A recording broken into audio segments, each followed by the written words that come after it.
This episode is brought to you by the Denver Art Museum. This Friday, don't miss Untitled Artist Takeover at the Denver Art Museum. Enjoy live performances, art-making stations, cocktails, and interactive moments that invite you to become a part of the evening's festivities. Friday's event will include offbeat art tours, spoken word performances, comedy and musical performances, one-night-only art installations, and so much more. Reserve your tickets today at denverartmuseum.org.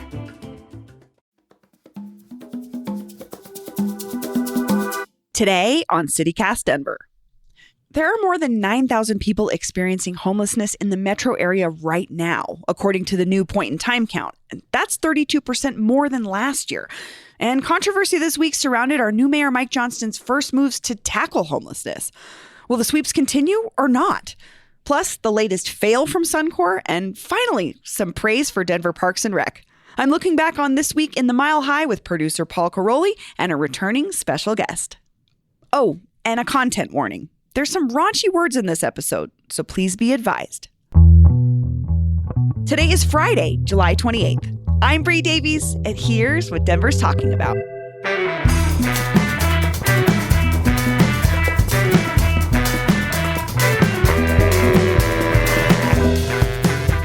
Welcome back to CityCast Denver, the show about the city where your home is worth whatever the hell you say it is. That's right. A record number of people contested their property value assessments, according to the Denver Post.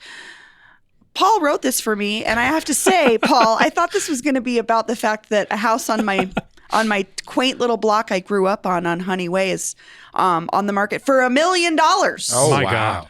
$1 million to live in your neighborhood, Paul. Your tract homes from the 50s are worth $1 million.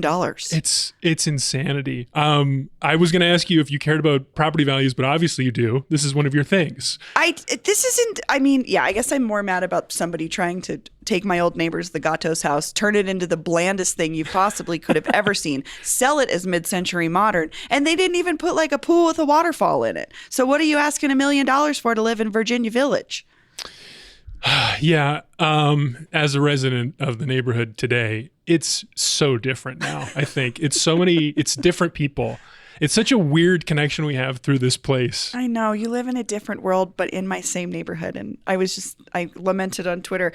This is the same block my parents parked our cars on the lawn in. Oh my God. We had like some weeds in our front yard and the neighbors were, call? I wonder if it was the very same neighbors. It probably was. Very same people. Well, we're going to actually talk about the property tax issue later on with a real expert. I'm so keen on. I'm so interested. I think there's something really big and complicated happening, and you have some people need to know this better. Conspiracy theories about it. Yeah. Okay. We'll save that. Conspiracy theories. Okay. Yes. It's Friday. We're in the 5280 Magazine Studios in beautiful downtown Denver. We have a great guest today, one of our favorites. He's the managing director of Creative Nations, stand-up comedian, co-chair of the Denver American Indian Commission, Joshua Emerson.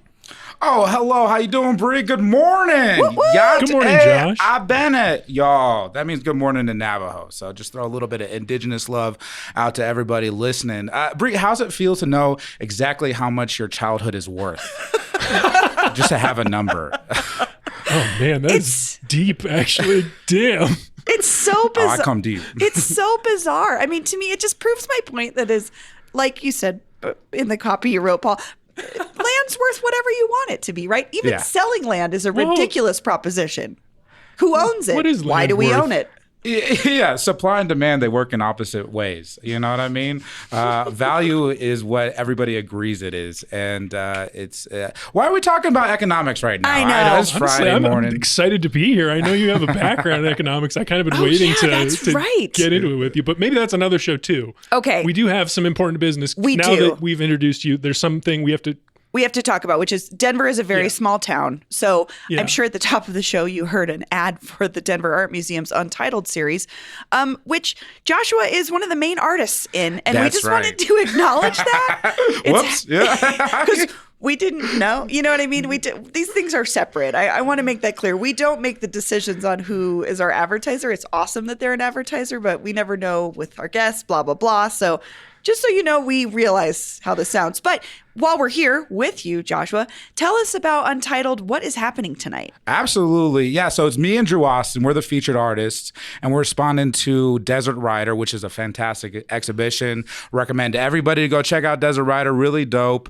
And then our night it's a lot of fun. It's one night only. We got art, comedy, opera, drag. The Misdemeanors are going to be in the house doing a little bit of a drag show. Buffalo Barbie is going to be doing some tours. I looked up Buffalo Barbie after we talked about this. Yeah. That's wonderful gonna be person. Cool. That's gonna be cool. Don't know what that is, but I love Barbie and I love this exhibition, so I'm so Indigenous drag queen. Yeah, exactly. Amazing. Just say that phrase. I feel like it's a lot of clusters going off right now. It's interesting. Yeah, it's interesting. And then I'm just gonna say this: Yon Squared, I guarantee, is going to be a hit that night. So I'm not gonna say any more about what Yon Squared is. I'm just saying you want to check it out and see what Michael Isaacs is up to. It's gonna be fun. Takabe is gonna be there. Good food. So good food, good friends, a lot of comedy, a lot of laughs. Just come out, let's have a good time. Untitled at the Denver Art Museum's after hours, 6 to 10 p.m. Opera on the roof. We're gonna burst a pinata full of condoms and candy. There's not a lot of better things you could do on a Friday night. Okay. Okay, that's the perfect pitch. That was great. Good. I'm glad. Thank you. So you're going to be doing comedy in the exhibit Desert Rider, which Yes. Bree and I have both now been to. By the way, I cried. I loved it. Also, It was one of the most incredible exhibitions I've ever seen. Yeah, and then now I'm going to talk about ass eating in it. So they Okay. can't wait. Absolutely. Right. This is art, baby. Okay. We're going high, we're going low. Oh, goodness. do you do crowd work when you perform? Do you Of ever course. I can see you being excellent at it. Are you planning to respond to the exhibit or the people in there and Yeah. So how's it gonna work? Yeah, I'll just sort of back up how this sort of happened, why they even, selected a jabroni like me to be one of their featured artists, is that the homie Danielle Seawalker, she was one of the featured artists last year and brought me on as one of the auxiliary artists. And I did comedy in the Indigenous Art Gallery next to, have you ever been to the Denver Art Museum? There's this large storyteller woman, beautiful piece. And I did comedy right in front of her. It felt powerful, to be storytelling in front of the storyteller. And so we had a lot of fun with it. And so people found out that there's a lot of having performance art in a high art space. There's the juxtaposition, everybody can feel it, and it's exciting because you sort of get to have a one-of-a-kind experience. That's the thing about live performance, is that it's different every time. Even if you're telling the same jokes, doing the same songs, it's always going to be different, and you get to all live this temporary moment together and enjoying that joy, and I love that. It's my favorite thing. Okay, we'll have more information about that in our show notes if you want to check out Untitled tonight at the Denver Art Museum. Let's get to our top story, though. We're talking about homelessness. Definitely a defining issue of the mayoral election. I would say it's a defining issue of the last decade here in Denver. The top issue. Absolutely. The top issue. And I mean, so Mayor Mike Johnston campaigned on big promises around not solve. Well, I don't know. Did he say he was going to solve? I think he said he was going to crisis? end it. He was going gonna to end homelessness in his first term. Was his phrase. It's big talk. That's a lot. That's a lot. And so to begin, maybe that's why you won. Yeah, well, because But again, now it's time to pay the bill. which we're going to get to. So the cost of it for sure. But the first thing he did really was this declaration last week of homelessness being a state of emergency, which is like an official designation that can determine where resources go, what attention is paid to this issue. And I think we need to start with the camping ban, because there was this moment on Tuesday afternoon. My Twitter went nuts because CBS had this headline saying Johnston was going to stop any sweeps. But we learned with some deeper reporting that was not actually the plan. Paul, what happened? Was this on your radar at all, Joshua? Because I can explain absolutely. the news part, but did you hear it? That this was happening? There was this confusion. So I saw it on the Reddit, on the Denver subreddit, Yeah. when the article came out in there. When I saw the initial reaction, everybody freaked out. Got a lot of anger that he would do this, and then there was immediately a response saying that wasn't what the article said, and so Yeah.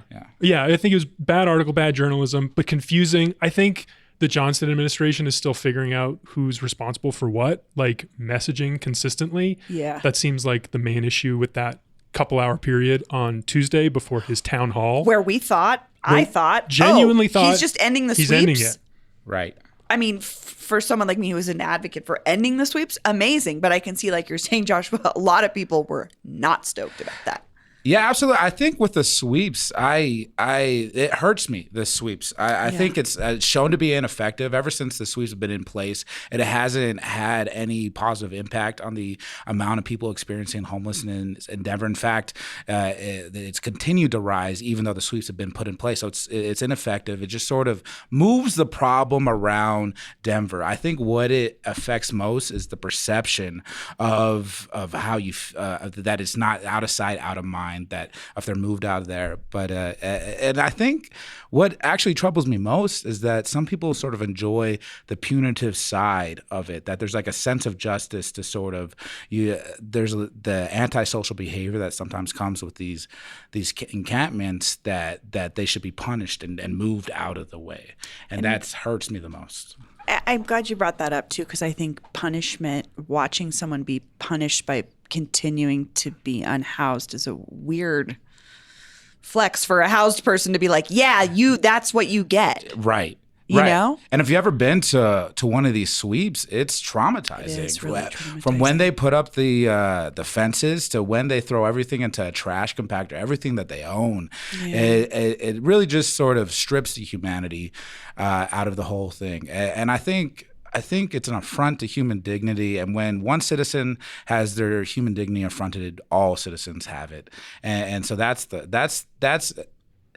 why it's been the hardest thing to sort of try to find common ground with the other side with this sweeps. Well, I have to say I'm ever the optimist, I think, on this show, and I feel that way again here.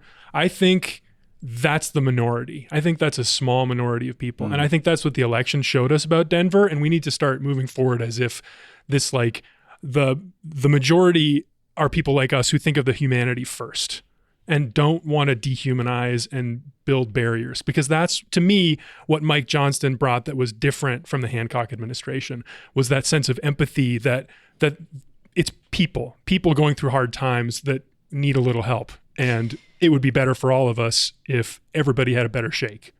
Yeah, but I feel like it was a little bit confusing with this pushback from the Johnston administration saying, actually, no, we didn't say we were going to stop the sweeps. We will continue them for if they are a health or safety hazard, if they are in the public right-of-way, or if they are on someone's private property. And how is that different from Hancock's approach? I think it is different, but it's also confusing because, again, I think he's still figuring out how all of these people he's just hired, all these hundreds of people, are going to work together. But he says that it's for health and safety reasons that he'll continue the sweeps. But he also says the reason why it's different, and I'm quoting from Westward, the reason why it's different is the old camping ban enforcement was people living on the block. You don't want them living there, so you force them to move.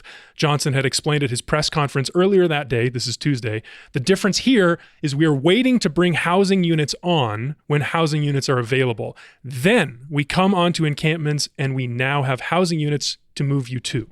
So he's saying both it's for health and safety reasons, when there are pressing health and safety reasons, which there sometimes are, and he's saying we're not going to do it until there's housing. How do those two things fit together? I mean, I think Hancock would tell you, what did he tell us when we interviewed him? I think he said he had the most housing built of any mayor. So I admire this approach from Johnston, but I don't know what the reality is. What is the cost? We've talked about this cost, where to put them, because we know a lot of neighborhoods don't like safe outdoor spaces. Sure don't. We'll talk about that. Which is a transitional part. I think most folks living in those would like more secure permanent housing for sure. But I don't know. Is it a pipe dream? How do we do this? Yeah, I think that's what people want. They want the specifics of Johnston's plan. They want to know the timeline. They want to see actual progress, like what actual projects are being worked on. They want to know how much it's going to cost. And they just want to see more than words. And Johnston sort of put himself in this position to he staked his reputation on this. And this, he said in the first term, we're going to do it in this first year, and it's an opportunity to sort of cement his legacy as one of the most progressive mayors in Denver, or to lose all credibility right out the get-go. And it's high stakes politicking. And good on you, but you got to follow through now. That's a good point. I want to. Oh, go ahead. Well, specifically, he is already not following through on one thing. And I hate to point this out because I believe in this guy and I want the best for him because I think we all succeed if he succeeds. But he told us when we sat down, not across this table, but a different table. But in person. With him, he said, I won't do anything without telling you how I'm going to pay for it. Oh. And that has already happened with this plan. He says he's going to house 1,000 people before the end of the year. He says he's going to do it 4 different ways with these different types of housing. And he says he doesn't know where the money's coming from yet. He's going to ballpark that it's going to cost about $40 million. Ballpark it. Maybe federal or state grants. And anybody that's ever worked in this space, money goes well with this issue. Money goes quick. Yeah. And so you can ballpark it all you want, but what the end cost is going to be is we'll see. A real unknown. Paul, you mentioned that his plan was looking at these 4 kinds of housing: existing units, like things that have already been built that could become affordable housing, converted hotel rooms, micro communities like safe outdoor spaces, and converting commercial buildings. Which, again, we have talked about all these things. I think in a ideal world, yes. But I think you're right, Paul. It all comes down to money. Yeah. Where is it going to come from? I mean, yeah. It's hard. It's a hard problem. Yeah, well, and I think just one thing in all this, COVID is such this huge economic shock, and you had this eviction moratorium, and you had all these federal funds to sort of address these issues that sort of had to stop. Because the pandemic, ended, and that now we sort of have to pick up the pieces of this huge shock that we all experienced all at once and start building for the future. And but there was a lot of funds that were just thrown at the pandemic that now we have to find someplace else and justify in different ways and find new sources. I mean, how ironic today the news breaks that the Aloft Hotel downtown that was used thanks to federal pandemic emergency aid to house people experiencing homelessness, it is just reopening now as a hotel again. Oh, wow. Which again, what bad timing. And also we've been seeing this happen over and over again. I feel like it was the Gathering Place or the Dolores Project. I think it was the Gathering Place had a similar situation with another hotel.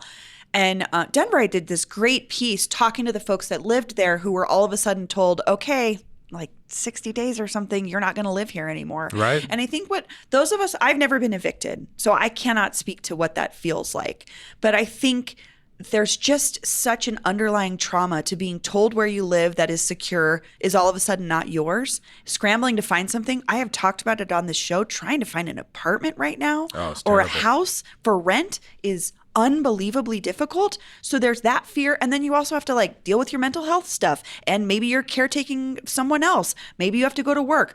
These are all these things that are underlying the housing stuff that we don't talk about when we just point at people and go, you're unhoused, get your stuff together. Absolutely. Homelessness is a context and housing is justice.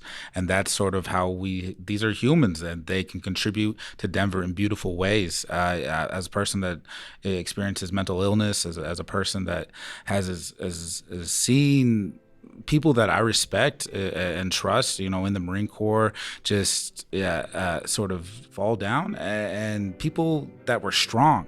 That's the hardest part about this. And so for me, at the end of the day, people experiencing homelessness are people.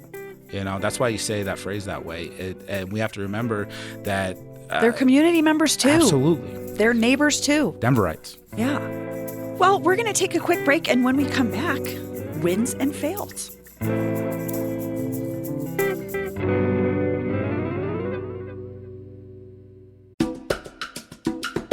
This episode is brought to you by Wana Brands. Wana Brands is North America's fastest growing producer of premium cannabis-infused gummies.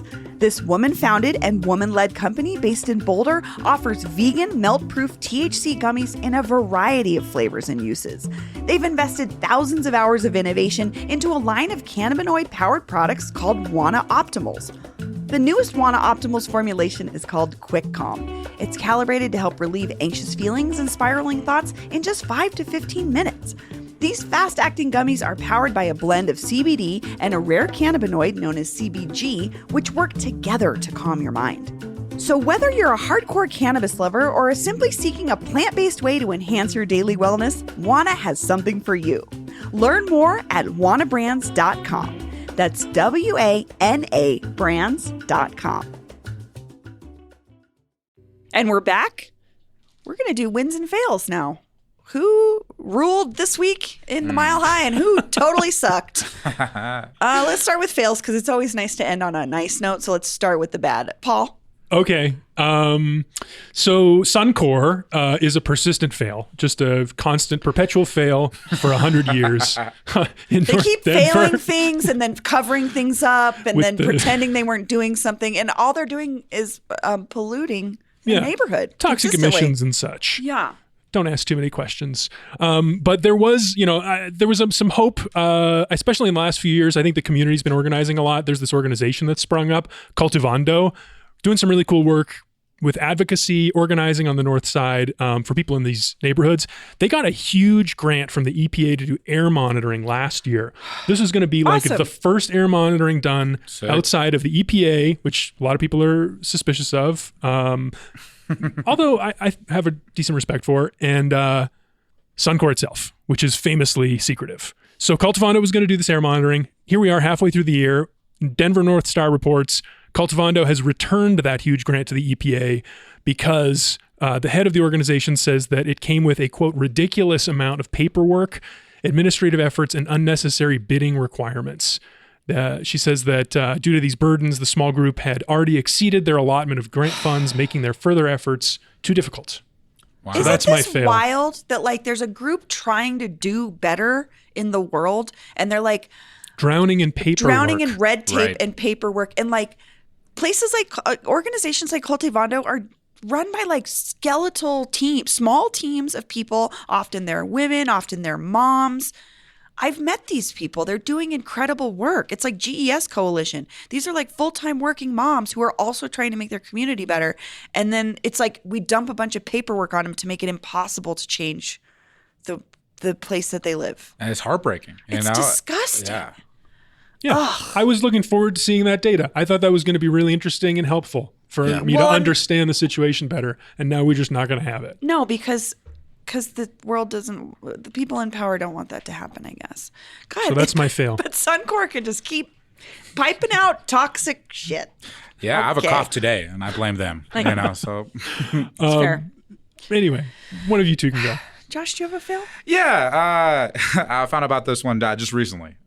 Sweet corn has worms in it, and sweet corn has worms in it. I know, and it's affecting the harvest. And as a native, corn matters, and it hurt. What do these worms got against indigenous rights? I don't. Sweet corn is delicious. Even the worms are organizing. Anyways, worms are colonists, colonizers. That is a bummer, though. I mean, let's be real.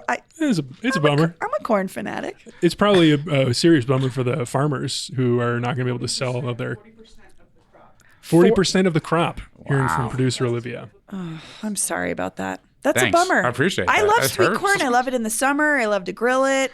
My kid eats it raw because he's insane. Yeah, I love matzah, I love tamales. I love all of that. Like, it's delicious. And so. Tamales are the most labor-intensive thing I've ever seen humans make. Oh, it's the best, though. But it's worth it. It's love. Oh, my God. It's love. They're just giving you love. Yeah, They're selling you love in the that's what I'm parking saying. lot, When you eat a tamale, you have to realize what someone did to make that thing. Yep. Incredible.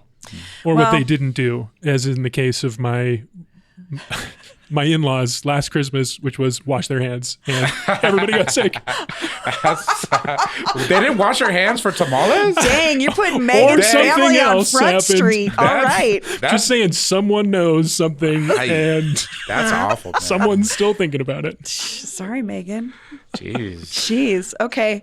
What's your fail, Brie? So there's this building on 8th and Calumet. It's bright green. You've probably seen it. Bright, like highlighter green. It says Metro State University or whatever their thing is. Mm-hmm. And it's a music studio and learning space for recording and producing live show. It has a stage in it. It has practice spaces. I've been into this space. It's an incredible space. In 2018, I think, let's see. No, it was maybe before that. It was a while ago, Metro bought the building. And they partnered with this Detroit-based music school to turn it into this music center. And then it barely got used.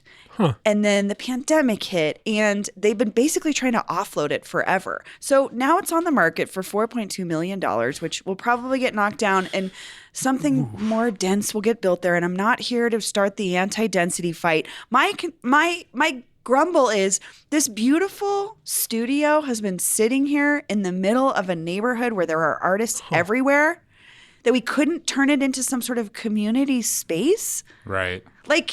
I've never heard of it. I know, exactly. Like Auraria hasn't gone through enough of a change, you know? I know. And right. And it's in the West Side too. Let's be honest, what's happened in that neighborhood. But beyond that, it's a perfectly functional space that exists right now. And also, I think Metro just made a big bad decision by bringing someone from the outside in to put that in when we have a perfectly good music business program. I think CU Denver has one. I think my husband has a degree in music business from CU Denver, but there's hell of a program. There's plenty of people in this city that could have done amazing things in there. And I just think about all the bands that could have practiced there, all the kids that could have learned, all the things that they do at Youth on Record.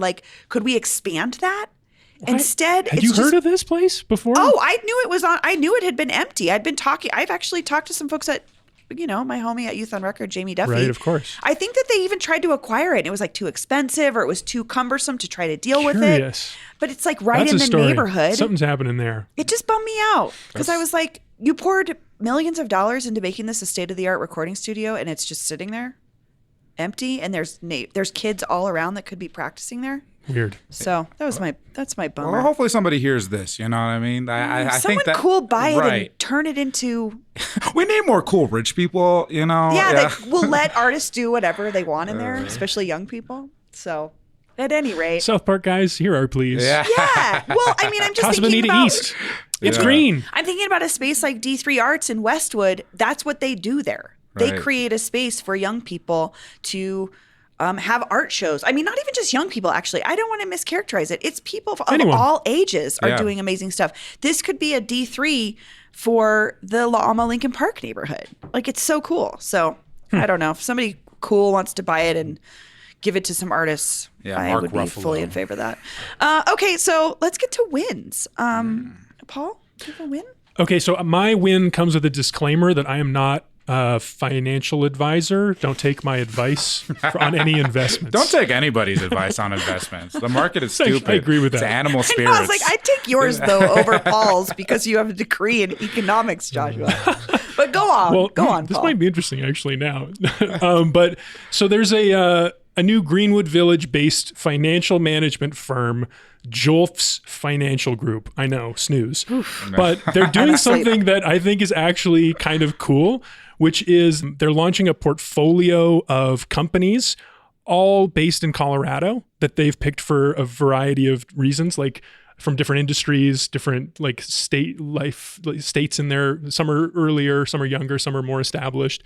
And they're pitching this as a local pride investment opportunity to the public. And they've made it so it's pretty accessible this isn't going to sound accessible, but the minimum investment is $1,000.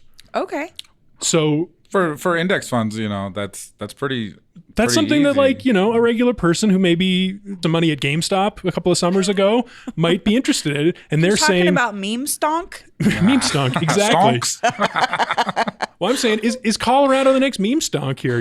That's my take. We could invest in this portfolio. I think that's kind of cool. No, I think that's cool because we don't often talk about the accessibility of investments beyond just try to buy a house. Right? Like that's not even reasonable anymore. Yeah, I think we should get some CityCast listeners. Let's all pull our money together. Let's buy a couple of these and fully invest in the Colorado community. I love it. I think it'd be fun. Yeah, right. I think it'd be fun. Yeah, let's get $2,000 together. Get two shares. I think we could do that. I do generally agree with you that it's animal spirits running the markets, but I looked up, there is some connection between the stock market, like the price of a stock rising and falling, and the health of a company. And Mercury being in retrograde. But I am sad. It would help these companies. It would be like a way of investing in our community. That's the idea. Anyway, it's cool. I love it. Someone else do a win. Oh, yeah. Yeah, so I'm a daily traveler on RTD for all its good and its bad. And it's been cool to actually see the free months. One, it's nice that it's free and I have a little bit more money to buy chicken nuggets, which is the amount of chicken nuggets I've had this month is more than usual. Anyways. What's your number? 58, and respectable. Spread over 2 days, but we don't have to. Okay.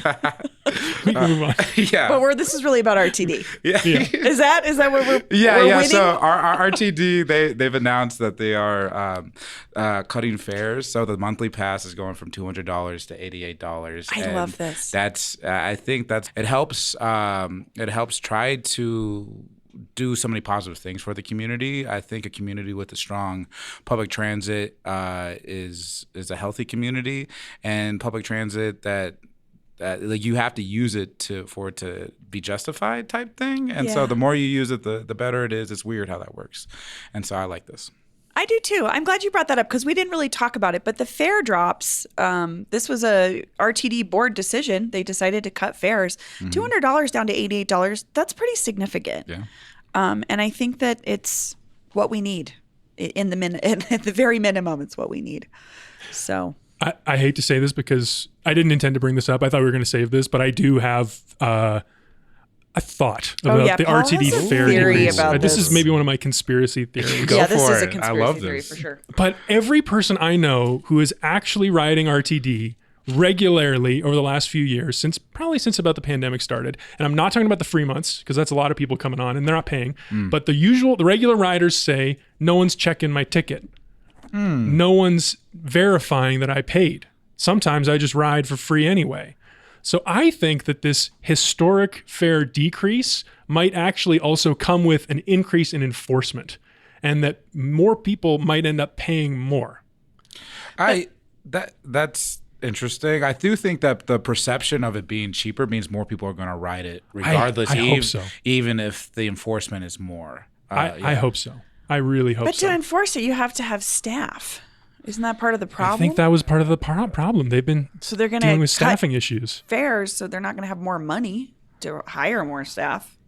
I don't know. I guess it's really. I'm curious to see if the revenue stream is changing. Maybe they're applying for different grants over this, as opposed to really trying to externalize it to the riders. I think, and you'll see this. The most successful public transit programs are ones that are more seen as a public utility instead of just sort of being in the black naturally. It's really hard to make a public transit system work, but just to profitable. Exactly. Yeah. So. No, I feel you. I think I just saw some kids just like skip and hop right onto the bus the other day, and I thought, man, this has got to be a lot easier for bus drivers too. Yeah. They don't have to like screw around with someone finding their ticket. Hey. Yeah, just like get on, get off. How the bus kind of reminds me of the ball ride. Yeah.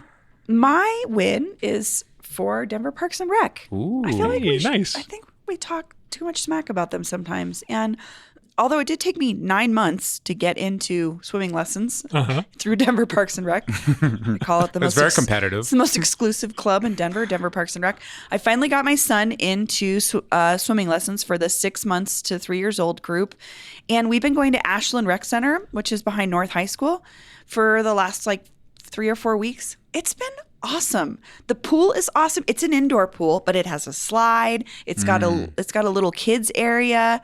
And the staff is so nice. Our swim teacher, Jude, 3rd generation Northsider. You know, I had to get all that information out of her. Love her. She's great. But she's like, I'm not going anywhere. I love this neighborhood. She's worked there for 19 years since they opened that one. Wow. That's beautiful. She's been teaching swim lessons there.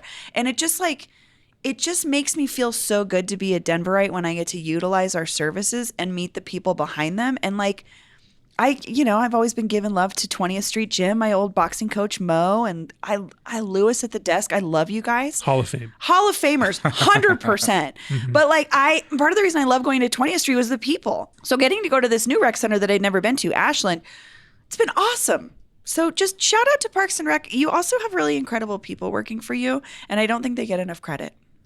So that's beautiful. That's love great. thank you. Couldn't agree more. Yeah. Thanks. I love all the people I've ever encountered working for Parks and Rec. And if you've never looked at the programming No at Denver exception. Parks and Rec, they have Great. so many cool programs. They have adaptive sports, they have adaptive swimming, they have adaptive art classes for folks with disabilities, they have things for seniors to do, they have things for kids, teens. Like, it's really, really awesome what Denver Parks and Rec does for Denver across Check out the your board. local rec center. Please do. Yeah, Check out please. your local rec center. Let us know. Give us a call on the My Favorite Rec Center hotline, 720-500-5418. Ooh, I love this. Tell us what your favorite rec center is, why you go there, and who you want to shout out there. It's Yeah. probably going to be Carla, I think, right? Carla Madison? Yeah. Absolutely. Also, that one's beautiful. That was a Great state rec of the art, beautiful good rec center. So we're going to take a quick break. And when we come back, our CityCast official maybe for your weekend. What's up, weather fam? Rain or shine, I'm Andy Stein here with your CityCast Denver weather forecast for this weekend. Another hot forecast in the book, so if you are looking to get outside and cool off, maybe take a listen to yesterday's podcast about Denver's best ice cream around town. I have a few of my favorites that I always go to, but check out the podcast. There's a lot of good options in there, and you're going to want some options because no matter where you are around the Front Range, it's going to be a pretty warm weekend.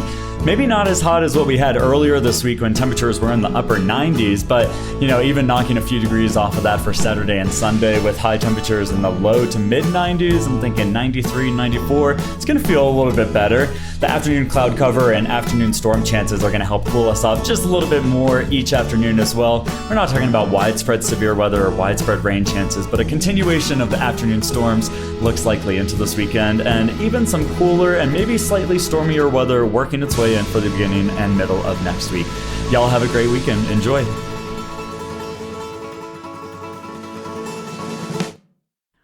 And we're back. We're all here, including our newsletter editor, Peyton Garcia. Hi, Pay. Hey, everyone. So you've got our CityCast Denver official maybe for your weekend, as in maybe you'll see us there, because as usual, there's so many cool things happening in Denver this weekend, but there's only one where you might see us. So Pay, what did you round up for us this week? First, I want to give a little plug to the Underground Music Showcase. I am not putting that Oh, as you're one of our not? official events because it seemed like it was too big of a contender. But I just I want to think give a tickets shout are still out. available. They are. They are. They I'll are. be there. I feel like that was going to be too easy. People were going to be there, so just a shout out. It's in the mix as far as I'm concerned. That's a pretty good one. I've heard good things. I mean, I don't go to it because I'm an 80-year-old Yeah. when it comes to music taste. Can I just but- give a quick shout? My husband Greg and his best friend Thad run a management company called Unit E, and they're throwing a official UMS party. So I don't know when or where it is. I should. There's a lot of great artists playing it as Yeah, well. I think Dead Wes Pioneers. Watkins. Yeah, Well, shout if we out Greg figure it Deal. out, maybe we could put it in the We'll put it in. We'll put a in the link show in. notes or something. But okay, no Yeah. UMS. All right. All right. So, first option, the Colorado Veg Fest. I think it's pronounced Veg Fest, but it's a vegan festival. So I guess it could be Veg Fest, which doesn't sound as good. I think it's veg. Veg Fest. So it's celebrating all things vegan and animal welfare, environmental concerns. There's going to be vendors there, educational booths, and of course, lots of food and drink to check out. Tickets are $17 for a day pass and $30 for a weekend pass. It's a 2-day festival happening at the Tivoli Quad. The Tivoli Quad on the Thank you. Metro Yeah, campus. Tivoli, Okay. Tivoli Quad. Yeah, veganism is not my thing. But Paul? I as longtime listeners know, my relationship with meat is changing. I no longer say I'm a vegetarian. Oh. What? I think we've. I mean, I mean, you we're have not talked gonna about get into eating it. pork. Most Breaking people don't news. care, and I can prove it. I just pulled up the data. I knew we were going to talk about this. Americans who identify as vegetarian or vegan make up 6% of the population. wow. Most people just don't care. That's crazy. That's as many Native Americans are in the United States. 6% of the population. Whoa. Interesting. Yeah, I thought that's what a weird coincidence. Yeah, it you know? is weird. I also that think for- that there's yeah. probably a lot of people like you are, Paul, and Yeah, like I am, which who is are like in the gray area. yeah, where we don't eat a ton of meat, but we don't But consider I'll ourselves also say vegetarian. that like this festival, it's not just about eating meat or not eating meat. It's all about like the celebration of plant-based living and sustainability. So it's more than just food. It's, you know, if you're interested in getting more involved in that green kind of lifestyle, might be love worth that. checking out. Yeah. Get some good ideas. Colorado Veg Fest sounds like a festival celebrating naps, and that gets me excited. You know, so Oh yeah, that's a great idea. Like veg out. Do a little nosh, do a little nap. little nosh, little nap. Veg out in front of the absolutely. TV. Right. Fits later, you know. We're maybe brainstorming a competitive or a competing festival. Okay. All right. Moving on. Saturday at 6 p.m. The Tattered Cover on West Colfax is hosting City Silhouettes, which is a local writer and artist showcase. So there's going to be local artists there who are showing their work. So go support them, and also a good excuse to browse the Tattered Cover. Who do we got? Who's on the lineup?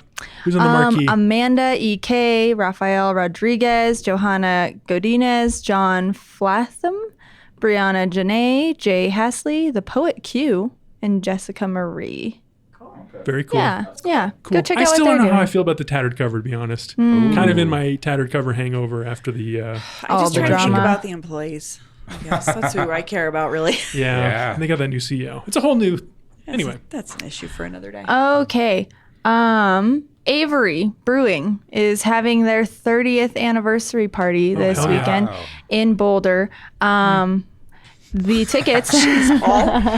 Nope, that's out. Boulder, no I thanks. love Avery. It's like Avery's one of super the good South ones, in my Boulder. If you've opinion. never been to their brewery, though, they have such an incredible campus. It's really cool. It's a really big space, a lot of a big green lawn. It's a really cool space.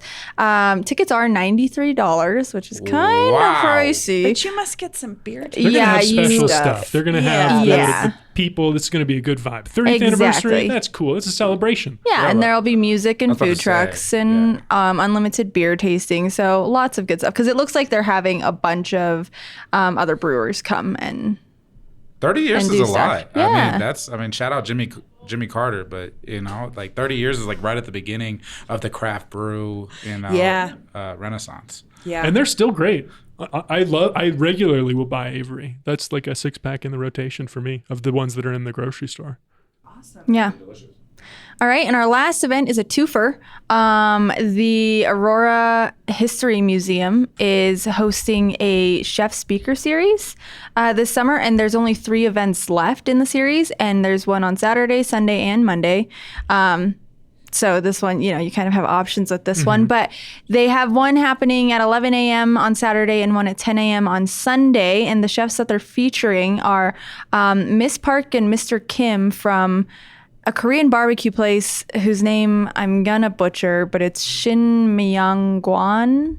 Is that We'll put your... a link in the show. Yeah, we'll put a link. Yeah. I'm not familiar with the Korean language. Okay. Yeah. Well, they're doing the Saturday series or talk, and then the Sunday one is a Venezuelan chef named Chef Gaston. And after, so you get to kind of hear about their story and their cuisine and how they got here and how they came to America and started what they started. And then there's usually something after, so you get to learn how to make something, a fruit platter or some Korean dish. But that's free. I love sounds this. extremely cool. I love this series. I don't know who came up with it, but it's genius because Yeah. we know like Aurora is really kind of a culinary destination, especially for food from around the world. It's like one of the most diverse places, and it might be the most diverse city in our state. Yeah. And often you don't get to hear the stories of these chefs. You know what I mean? We hear all these, we read profiles of celebrated chefs and these like globally known chefs, but getting to know the chefs in the community, I think that's just such a cool thing. And I think it always endears me more to that restaurant. Then like I love to go even more because I know I've heard these people's story. Yeah, and it's so cool that it's free. Yeah. That the whole public's welcome. It's, I don't know, it's just very like Aurora History Museum's doing this? it's an interesting organization. Great programming. It's like a really cool way to celebrate the community. I love it. And to engage with it, delicious. It's delicious. Yeah, meet the people that make awesome food. Yeah. That's four very good options. A Genuine Temptation in Boulder with Avery Brewing. I'm really on that Chef Speaker series, honestly. Me as well, I think. I being able to eat and then just, the storytelling aspect of it. Just so that. Cool. And you see the emotion that people put into this stuff and you get to eat it. Like it's that, to me, that's really beautiful. I think that's hard to beat. Yeah. Personally. But also Untitled, 6 to 10 p.m. on Friday. You can go to that and then you can go to on Saturday. This Chef series on Saturday and Sunday. I'm game. That one sounds great. Let's do it. Chef series. Okay. Awesome. Well, there you have it. That's the CityCast Denver official maybe for your weekend. But there's way more where that came from. Pay's got, I should really use your full name. I'm sure your mother listens to this and is like, why does she not call her by the name I gave her? That's how I feel when people give my son a nickname. Peyton's got plenty more recommendations in our newsletter, Hey Denver. You can subscribe right now by texting Denver to 66866. Thanks, Peyton. Yeah, no problem. Joshua, Paul, thanks for joining me. My pleasure. Thank you. Yeah, this was fun. See you next week.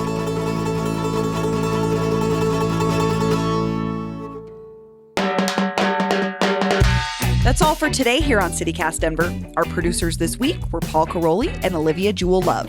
Peyton Garcia writes our morning newsletter, and I'm your host, Bree Davies. Our music is by Los Mogochetes, with additional mixing by Tyler Lindgren. If you haven't already, subscribe and rate 5 stars wherever you get your podcasts. Follow us on Instagram at CityCast Denver, and tell a friend about us next time you see them. You can sign up for our daily newsletter, Hey Denver, by texting Denver to 66866 and learn more about us at denver.citycast.fm. See you later.